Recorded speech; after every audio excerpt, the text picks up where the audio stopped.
జీవితాలతో ఆడుకుంటారా? నిన్ను ఆగు.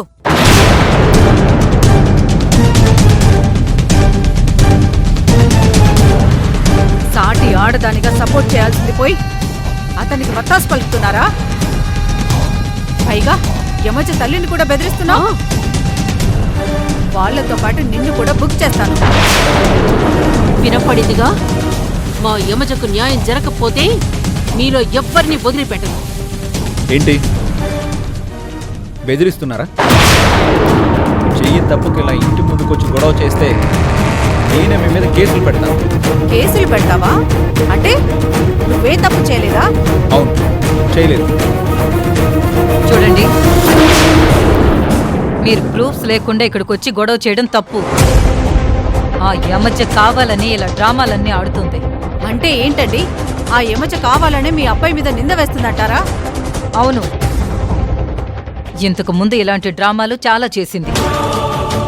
తను నా మేనకోడలే. పాపమని చేరదీస్తే మా ఆస్తి కాజేయాలని చూసింది. అది కుదరకపోయేసరికి తనే మెళ్ళో తాళి వేసుకుని ఈ ఇంటి కోడలని చెప్పుకు తిరుగుతుంది.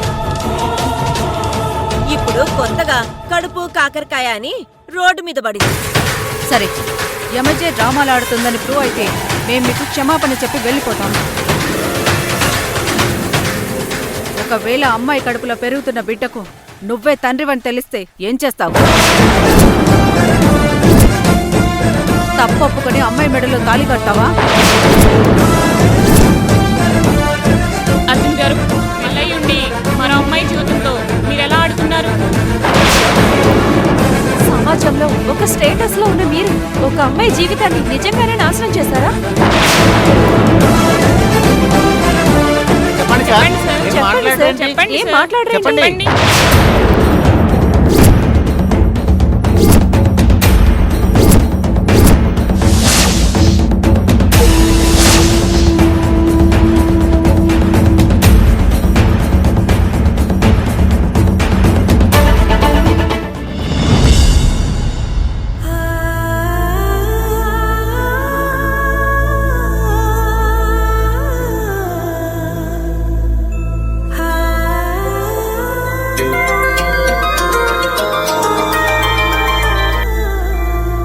హలో శివ, అర్జున్ గురించి సోషల్ మీడియాలో బాగా వైరల్ అవుతుందిరా, చూసావా?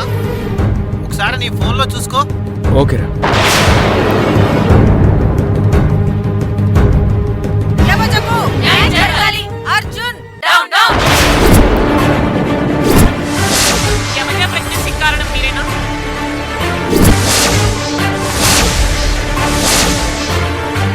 మా యమజకు న్యాయం జరగకపోతే మీలో ఎవ్వరిని వదిలిపెట్టను. ఆ యమజ కావాలని ఇలా డ్రామాలన్నీ ఆడుతుంది.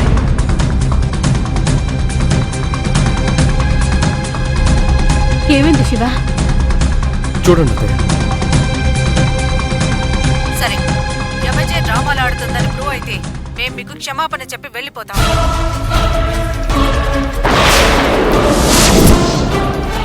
ఒకవేళ అమ్మాయి కడుపులో పెరుగుతున్న బిడ్డకు నువ్వే తండ్రివని తెలిస్తే ఏం చేస్తావు?